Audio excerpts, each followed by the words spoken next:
हमारे इस YouTube channel के सेगमेंट फास्ट न्यूज में आप तमाम का इस्तकबाल है। इस वीडियो में आप देख सकते हैं कमेंटों में बहुत ज्यादा खबरें। तो आइए शुरू करते हैं वीडियो को और देखते हैं आज की ताजा तरीन खबरें। तेलंगाना के जंगौर में भयानक सड़क हादसा। आरटीसी की राजधानी बस रेत से भरी लारी से टकरा गई। 2 अफराद हलाक, 6 शदीद जख्मी। तेलंगाना के जंगौर जिले के रघुनाथपल्ली मंडल में नंदगुड़ा के करीब इतवार की अलसुबह एक दिलखराश सड़क हादसा पेश आया, जहां आरटीसी की राजधानी बस एक खड़ी रेत से लदी लारी से पीछे से टकरा गई। टक्कर इस कदर शदीद थी कि बस का अगला हिस्सा बुरी तरह से तबाह हो गया और कई मुसाफिर अंदर ही फंस गए। इस हादसे में 2 मुसाफिर मौके पर ही दम तोड़ बैठे, जिनकी शनाख्त हैदराबाद और हनमकुंडा के रहने वालों के तौर पर की गई है। मजीद 6 मुसाफिर शदीद जख्मी हुए हैं, जिन्हें फौरी तौर पर जंगौर के सरकारी हॉस्पिटल मुंतकिल किया गया। डॉक्टर्स के मुताबिक बाज़ जख्मियों की हालत नाजुक है। हादसे में हलाक शुदगान की शनाख्त ओम प्रकाश 75 साला साकिन दुंडगल हैदराबाद और नवदीप सिंह साकिन बलसामुद्रम हनमकुंडा के तौर पर की गई है, जो मौके पर ही दम तोड़ बैठे। वाक़े की इत्तला मिलते ही पुलिस और मुकामी लोग मौके पर पहुंचे। क्रेन और एम्बुलेंस की मदद से रेस्क्यू ऑपरेशन चलाया गया। पुलिस ने मुकदमा दर्ज करते हुए कहा कि इब्तदाई शुबा ड्राइवर की लापरवाही और हाईवे पर बगैर इशारे के खड़ी लारी को हादसे की बुनियादी वजह समझा जा रहा है। मामले की मजीद तहकीकात जारी है। चीफ मिनिस्टर रेवंत रेड्डी की राहुल गांधी से मुलाकात। जुबली हिल्स के नवमुंतखब रुकन असम्बली नवीन यादव का कराया तारुफ। कांग्रेस लीडर राहुल गांधी से चीफ मिनिस्टर रेवंत रेड्डी ने नई दिल्ली में मुलाकात की। इस अहम इजलास में कर्नाटका के चीफ मिनिस्टर सिद्धरमैया, कांग्रेस के national general secretary KC. Venugopal भी शरीक हुए। जुबली हिल्स जिमनी इंतखाब में कामयाबी हासिल करने वाले नवमुंतखब एमएलए नवीन यादव, तेलंगाना प्रदेश कांग्रेस कमेटी के सदर महेश कुमार गौड़ और डिप्टी चीफ मिनिस्टर भट्टी विक्रमार्का भी इस मौके पर मौजूद थे। जराये के मुताबिक इस इजलास में जुबली हिल्स जिमनी इंतखाब में कांग्रेस की हालिया कामयाबी, तेलंगाना की मौजूदा सियासी सूरत हाल और हिकमत अमली पर तफसीली बातचीत हुई। रियासत में जल्द ही बल्दियात और मजालिस मुकामी इंतखाबात मुनक्किद होने के इम्कानात हैं, जिसके पेश नज़र इन इंतखाबात से मुतल्लिक़ तैयारियों और पार्टी की हिकमत अमली पर भी गुफ्तगू होने की तवक्को है। तेलंगाना मीडिया अकेडमी में आज कौमी यौम सहाफ़त प्रोग्राम। कौमी यौम सहाफ़त के मौके पर 16 नवंबर को 10:30 बजे दिन तेलंगाना मीडिया अकेडमी के ऑडिटोरियम वाक़ नामपल्ली में महकमा इत्तलात व ताल्लुक़ात आम्मा और तेलंगाना मीडिया अकेडमी के मुश्तरका ज़ेर एहतमाम एक प्रोग्राम मुनक़्क़िद किया जा रहा है। स्पेशल कमिश्नर महकमा इत्तलात व ताल्लुक़ात आम्मा CH प्रियंका मेहमान ख़ुसूसी होंगी। कमिश्नर पुलिस के नाम पर फेक फेसबुक अकाउंट बनाकर धोखेबाजों ने लूटे 20,000 रुपये। आवाम से होशियार रहने की अपील। शहर के पुलिस कमिश्नर VC सज्जनार के नाम पर साइबर मुजरिमों ने जाली फेसबुक अकाउंट्स बनाकर लोगों को धोखा देने की कोशिश की है। इन जाली अकाउंट से कमिश्नर के दोस्तों और जानने वालों को ऐसे पैगाम भेजे जा रहे हैं जिनमें लिखा होता है, मैं मुश्किल में हूँ, बराह करम फ़ौरन पैसे भेज दें। बदकिस्मती से एक शख्स इन फर्जी पैगाम पर यकीन करते हुए 20,000 रुपये एक धोखेबाज के बैंक अकाउंट में मुंतकिल कर बैठा। कमिश्नर सज्जनार ने आवाम को खबरदार किया है कि इनका सिर्फ एक ऑफिशियल फेसबुक पेज है, जिसका लिंक उन्होंने खुद शेयर किया है। उन्होंने वाज़ेह किया है कि इनके नाम से चलने वाले बाकी तमाम अकाउंट्स जाली हैं। इन जाली प्रोफाइल्स को हटाने के लिए हैदराबाद साइबर क्राइम टीम मीटा के ताउन से कार्रवाई कर रही है। सज्जनार ने आवाम से अपील की है कि इनके नाम से या किसी भी सरकारी अफसर या मारूफ शख्सियत के नाम से आने वाले फ्रेंड रिक्वेस्ट, पैगामात या पैसे मांगने वाली दरख्वास्तों पर हरगिज़ यकीन ना करें। अगर ऐसी कोई दरख्वास्त मिले तो पहले मुतल्लका शख्स को खुद फ़ोन करके तस्दीक करना ज़रूरी है। उन्होंने मशवरा दिया है कि किसी भी मशकूक लिंक, पैगाम या वीडियो कॉल को फ़ौरन ब्लॉक करें और रिपोर्ट करें। उन्होंने मज़ीद कहा कि अगर कोई शख्स साइबर फ्रॉड का शिकार हो जाए तो फ़ौरन 1930 साइबर हेल्पलाइन पर रब्ता करें या cybercrime.gov.in वेबसाइट पर शिकायत दर्ज कराए। कमिश्नर ने इस बात पर जोर दिया कि सिर्फ होशियारी और बरवक्त फैसला साजी ही हमें और हमारी रकम को साइबर जराइम से महफूज रख सकती है। तेलंगाना हाईकोर्ट की वेबसाइट हैक। तेलंगाना हाईकोर्ट की सरकारी वेबसाइट हैकिंग का शिकार हुई है। रिपोर्ट के मुताबिक सारिफिन जब अदालती अहकामात यानी ऑर्डर कॉपीज डाउनलोड करने की कोशिश कर रहे थे तो इन्हें PDF फाइल्स के बजाय BDG स्लॉट नामी ऑनलाइन बिटिंग साइट पर रीडायरेक्ट किया जा रहा था। इस संगीन मसले पर हाईकोर्ट के रजिस्ट्रार ने फौरी तौर पर पुलिस में शिकायत दर्ज कराई। शिकायत मौसूल होने के बाद साइबर क्राइम पुलिस ने मुकदमा दर्ज करते हुए हैकिंग के जाविये से तफ्तीश शुरू कर दी है। इब्तिदाई मालूमात के मुताबिक वेबसाइट के मखसूस लिंक्स में छेड़छाड़ करते हुए इन्हें बेटिंग प्लेटफॉर्म की जानिब मोड़ दिया गया था।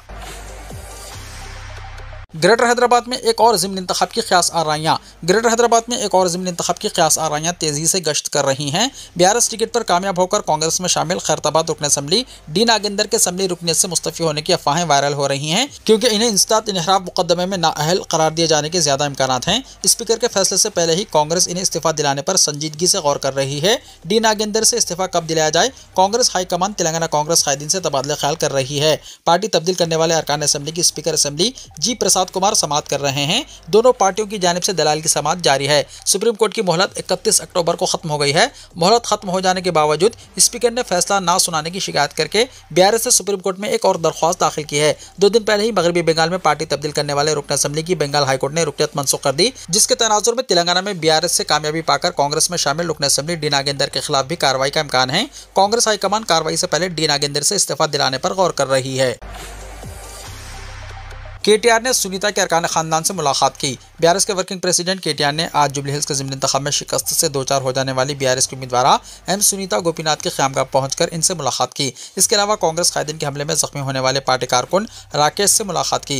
बाद मीडिया से बातचीत करते हुए केटीआर ने कहा कि नतायज के 24 घंटों से पहले कांग्रेस पार्टी ने असेंबली हल्के जुबली हिल्स में गुंडागर्दी शुरू कर दी है। रहमतनगर में बीआरएस के कारकुन राकेश को कांग्रेस के कायदीन ने हमला करते हुए जख्मी कर दिया। बीआरएस के 10 साल दौरे हुकूमत में बीआरएस ने असेंबली इंतखाबात, ज़िमनी इंतखाबात और मुकामी इदारों के इंतखाबात में तारीखी कामयाबियां हासिल की हैं, मगर कभी सियासी इंतखाब नहीं लिया है और न ही कभी किसी के खिलाफ हमले किए हैं। केटीआर ने कहा कि इंतखाबात में हार जीत आम बात है, मगर सियासी इंतखाब के लिए जमहूरियत में कोई जगह नहीं है। बीआरएस पार्टी कांग्रेस की गुंडागर्दी की सख्त मजम्मत करती है और संभल जाने का कांग्रेस पार्टी को मशवरा देती है। बीआरएस को जुबली हिल्स में शिकस्त हुई है, मगर हौसले पस्त नहीं हुए। पार्टी हर कारकुन की मुकम्मल हिफाजत करेगी। केटीआर ने कहा कि कांग्रेस पार्टी ने जुबली हिल्स में सरकारी मिशनरी का बेजा इस्तेमाल किया, बोकस रायदही, गुंडागर्दी की है और पैसे तकसीम करते हुए कामयाबी हासिल की है। उन्होंने कहा कि माजी में बीआरएस को असेंबली हल्के जुबली हिल्स में 80,000 वोट मिले थे।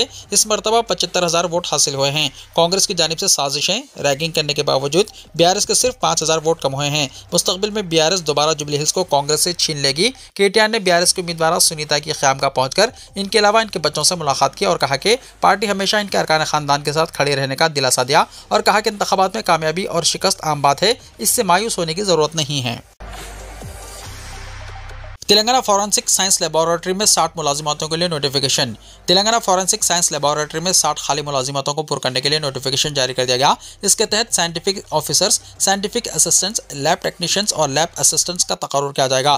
दरख्वास्तें 27 नवंबर से 15 दिसंबर तक कबूल की जाएंगी। ख्वाहिशमंद तफसीली नोटिफिकेशन सरकारी वेबसाइट tgprb.in पर देख सकते हैं। नोटिफिकेशन के मुताबिक साइंटिफिक ऑफिसर फिजिकल और जनरल की 2, साइंटिफिक ऑफिसर केमिकल की 3, साइंटिफिक ऑफिसर बायोलॉजी सेरियोलॉजी की 3 और साइंटिफिक ऑफिसर कंप्यूटर्स की 2 मुलाजिमतें होंगी। मुकर्रर तनख्वाह 45,960 रुपये से 1,24,150 रुपये पर रखी गई है। इसी तरह साइंटिफिक असिस्टेंट फिजिकल और जनरल की 5, साइंटिफिक असिस्टेंट केमिकल की 10, साइंटिफिक असिस्टेंट बायोलॉजी या सेरोलॉजी की 10 और साइंटिफिक असिस्टेंट कंप्यूटर्स की 7 मुलाजिमतें होंगी। तनख्वाह 42,300 रुपये से 1,15,270 रुपये का पे स्केल होगा। डबल बेडरूम्स की तकसीम जारी महीने के आखिर तक मुकम्मल कर ली जाए। ओहदेदारों के साथ टेलीकॉन्फ्रेंस में कलेक्टर नलगुंडा की हिदायत। जिला कलेक्टर एल्ला त्रिपाठी ने डबल बेडरूम मकानात की तकसीम के प्रोग्राम को इस महीने के आखिर तक मुकम्मल करने की हिदायत दी। डबल बेडरूम मकानात के ज़िम्मन में उन्होंने हफ्ते को हाउसिंग डिपार्टमेंट के PD, RDOs और तहसीलदारों के साथ टेलीकॉन्फ्रेंस मुनक्किद की। उन्होंने कहा कि ज़िले के तमाम हल्क़ेजात में तकरीबन डबल बेडरूम मकानात मुकम्मल हो चुके हैं और हाल ही में रियासती हुकूमत की जानिब से जारी करदा जियो के मुताबिक मुकम्मल शुदा घरों की शफाफ अंदाज में तकसीम अमल में लाई जानी चाहिए। इस सिलसिले में 4 शब तक मुस्तफ़ीदीन की फहरिस्त तैयार करने, जहां दरख्वास्त गुजार ज़्यादा हों वहां जुमे को खुरानंदाजी के जरिए मुस्तफ़ीदीन का इंतखाब करने और मुंतखब मुस्तफ़ीदीन को घर अलॉट करने के लिए हफ्ते तक प्रोसीडिंग्स तैयार रखने की हिदायत दी। उन्होंने मज़ीद कहा कि मुतल्लिक़ा अराकीन असेंबली की मंजूरी के साथ मुक़ामी अवामी नुमाइंदों और वज़रा के जरिए मुस्तफ़ीदीन को घर हवाले करने के प्रोग्राम मुनक़्क़िद किए जाएँ। इस मौके पर ज़िला कलेक्टर ने हर मंडल के लिहाज से मुकम्मल शुदा मकानात, तैयार की जाने वाली प्रोसीडिंग्स और दीगर उमूर पर भी गुफ्तगू की। उन्होंने बताया कि कुछ घरों की अदायगियाँ हुकूमत की जानिब से पहले ही की जा चुकी हैं और मुस्तफ़ीदीन को घर अलॉट करने के बाद बाकी रकम डायरेक्ट इनके बैंक अकाउंट्स में जमा की जाएगी। इस बारे में मुस्तफ़ीदीन को आगाह करने की हिदायत दी। इस मौके पर revenue additional collector J. Srinivas, housing department के PD राजकुमार, RDOs अशोक रेड्डी, रमना रेड्डी, तहसीलदार और दीगर मौजूद थे। Government degree and PG college Hussain Alam में MA इंग्लिश में spot admission. Government degree and PG college Hussain Alam के प्रिंसिपल के मुताबिक कॉलेज में सेशन 2025-26 के लिए MA इंग्लिश में स्पॉट एडमिशन मुनक़्क़िद कर रहा है, जो सिर्फ 17 नवंबर को सुबह 10 बजे से शुरू होंगे। अहल उम्मीदवार जिन्होंने मुतल्लिक़ा अहलियत के इम्तिहान में 50% निशानात हासिल किए हों और जो अभी तक किसी इदारे में दाखिला ना लिया हो, वो शख्सी तौर पर स्पॉट एडमिशन के लिए हाजिर हो सकते हैं। जिन उम्मीदवारों ने साल 2025-26 TG CPZ में कामयाबी हासिल नहीं की है, वो भी दरख्वास्त देने के अहल हैं। उम्मीदवारों को हासिल सर्टिफिकेट के साथ हाजिर होना होगा और प्रोसेसिंग फीस 2100 रुपये जमा करनी होगी। स्पॉट एडमिशन के तहत दाखिला लेने वाली तालिबात वजीफे के अहल नहीं होंगी। इस कोर्स की फीस 23,900 रुपये है। मज़ीद तफसीलात के लिए कॉन्टैक्ट करें 7702866031 या 9248549026 या 9949942738 पर। तेलंगाना में अगले 50 साल तक भी बीजेपी इख्तिदार में नहीं आएगी, मलून राजा सिंह का बयान। गोशामहल के मलून एमएलए राजा सिंह ने एक बार फिर भारतीय जनता पार्टी के बारे में सनसनीखेज तबसरा किया है। उन्होंने कहा कि तेलंगाना में बीजेपी मजीद 50 साल तक इख्तिदार में नहीं आएगी। जुबली हिल्स ज़िमनी इंतखाब के नतायज पर राजा सिंह ने एक वीडियो जारी किया। राजा सिंह के मुताबिक बीजेपी के लीडर हर धर्मी के साथ आगे बढ़ रहे हैं और किसी की बात नहीं सुन रहे हैं। इनके तर्ज अमल को देखकर ऐसा लगता है कि अगले 50 साल में भी बीजेपी के तेलंगाना में इख्तिदार में आने के इम्कानात नजर नहीं आ रहे हैं। उन्होंने कहा कि जीतने का तरीका सीखें, वोटर को अपनी तरफ कैसे राग़िब करना है ये जानें। अगर कोई बात कही जाए तो इस पर गौर करें। तेलंगाना में बीजेपी खत्म होती जा रही है, बराह करम किशन रेड्डी साहब इसे बचाएं। फैंसी गाड़ी नंबर प्लेट का हर्राज 65,38,000 रुपये की आमदनी। फैंसी गाड़ी नंबर प्लेट्स के ऑनलाइन हर्राज से तेलंगाना के मौके पर ट्रांसपोर्ट को 65,38,000 रुपये की आमदनी हुई। गुज़िश्ता रोज़ हैदराबाद के खैरताबाद RT ऑफिस में मुनक़्क़िदा हर्राज में TG09H9999 नंबर रिकॉर्ड 22,72,222 रुपये में हॉनर प्राइम हाउसिंग LLP ने हासिल किया। इसी हर्राज में नंबर TG09J9999 नंबर दिंदो एनर्जी प्राइवेट लिमिटेड ने 6,80,000 रुपये में खरीद लिया। TG09J0006 साई सिल्क्स कला मंदिर लिमिटेड ने 5,70,000 रुपये में हासिल किया। TG09J0099 नंबर गोदावरी फॉर्चून ने 3,40,000 रुपये में खरीदा। TG09J0001 number Srinidhi IT space private limited ने 2,60,000 रुपये में हासिल किया। TG09J0005 नंबर निहारिका एंटरटेनमेंट ने 2,40,000 रुपये में हासिल किया। मज़ीद कई दिगर फैंसी नंबर भी 1,15,000 रुपये से 1,71,000 रुपये के दरमियान मुख्तलिफ कंपनियों ने खरीदे। तेलंगाना और आंध्र प्रदेश में शिद्दत की सर्दी, 2 दिन लहर का इम्कान। तेलंगाना और आंध्र प्रदेश में सर्दी की लहर जारी है और आइंदा 2 दिन तक दर्जा हरारत में गिरावट जारी रहने का इम्कान है। हैदराबाद और सिकंदराबाद बिलखुसूस नवाही इलाकों में दर्जा हरारत 10 डिग्री से कम रिकॉर्ड किया जाने लगा है और सुबह के अव्वलिन सातों और रात में कई मुकामात पर शदीद सर्दी की लहर रिकॉर्ड की जाने लगी है। शहर के नवाही और मुजाफाती इलाकों में जहाँ दरख्त और खुले मुकामात हैं, सर्दी की लहर में इजाफा और दर्जा हरारत में कमी रिकॉर्ड की गई। इसके अलावा गुंजन आबादी वाले इलाकों में भी दर्जा हरारत में 20 डिग्री से कम रहने से सड़कें सुनसान रहने लगी हैं। महकमे मौसमियात के मुताबिक दोनों शहरों के बेशतर इलाकों और आंध्र प्रदेश और तेलंगाना के बेशतर अजला में सर्दी की लहर का सिलसिला 17 नवंबर तक जारी रहेगा। दोनों शहरों में आज सुबह सबसे कम दर्जा हरारत हैदराबाद सेंट्रल यूनिवर्सिटी के अतराफ इलाकों में रिकॉर्ड किया गया, जहां 9.8 दर्जा हरारत रहा। इसी तरह BHEL में दर्जा हरारत 11.1 डिग्री रिकॉर्ड किया गया, जबकि राजेंद्र नगर में दर्जा हरारत 11.6 डिग्री रिकॉर्ड किया गया। गच्चीबौली में 11.9, वेस्ट मारटपल्ली में 12.6, चंदानगर में 13.9, LB स्टेडियम में 13.9, बहादुरपुरा जू पार्क 13.9, कारवन 13.9, बेगमपेट 14.1, मलकाजगिरी 14.1 और शेखपेट 14.3 डिग्री रिकॉर्ड किया गया। जबकि तेलंगाना में सबसे कम दर्जा हरारत 8.1 संगारेड्डी में रिकॉर्ड किया गया। इसके बाद आसिफाबाद में 8.4, सिद्दीपेट में 8.9, कामारेड्डी में 8.9, सिरिसिल्ला 9 डिग्री, मेदक 9.6 डिग्री, आदिलाबाद में 9.6, रंगारेड्डी में 9.8, निजामाबाद में 9.9 के अलावा जगत्याल में 10.1 डिग्री दर्जा हरारत रिकॉर्ड किया गया। माहिरीन मौसमियात का कहना है कि शहर और दीगर अजला में आइंदा 2 दिन तक दर्जा हरारत में गिरावट के अलावा सर्दी की लहर में इजाफे के इम्कानात हैं और ये सिलसिला आइंदा 48 घंटों तक जारी रहेगा। ख्वाजा मोइनुद्दीन चिश्ती यूनिवर्सिटी ने एग्जाम के फॉर्म जमा कराने की आखिरी तारीख में 18 नवंबर तक तोसी की। ख्वाजा मोइनुद्दीन चिश्ती यूनिवर्सिटी इंतजामिया ने साल 2025 के इम्तिहानी फॉर्म जमा कराने की आखिरी तारीख में एक बार फिर तोसी कर दी है। इम्तिहानी कंट्रोलर विकास ने बताया कि तलबा अब 18 नवंबर तक 2,000 रुपये की लेट फीस के साथ अपने इम्तिहानी फॉर्म जमा करा सकेंगे। यूनिवर्सिटी इंतजामिया ने वाज़ेह किया है कि 18 नवंबर के बाद किसी भी सूरत में फॉर्म कबूल नहीं किए जाएंगे। यूनिवर्सिटी के दिसंबर 2025 के एग्जाम्स 21 दिसंबर से शुरू होने वाले हैं, इसलिए तलबा को मशवरा दिया गया है कि वो इस अमल को वक्त पर मुकम्मल करें। यूनिवर्सिटी इंतजामिया ने तमाम deans, head of departments, directors, subject incharges और टीचर्स को हिदायत दी है कि वो अपने तलबा को तारीख में तोसी की फ़ौरन इत्तला दें ताकि कोई भी तालिब इल्म इम्तिहानी अमल से महरूम ना रहे।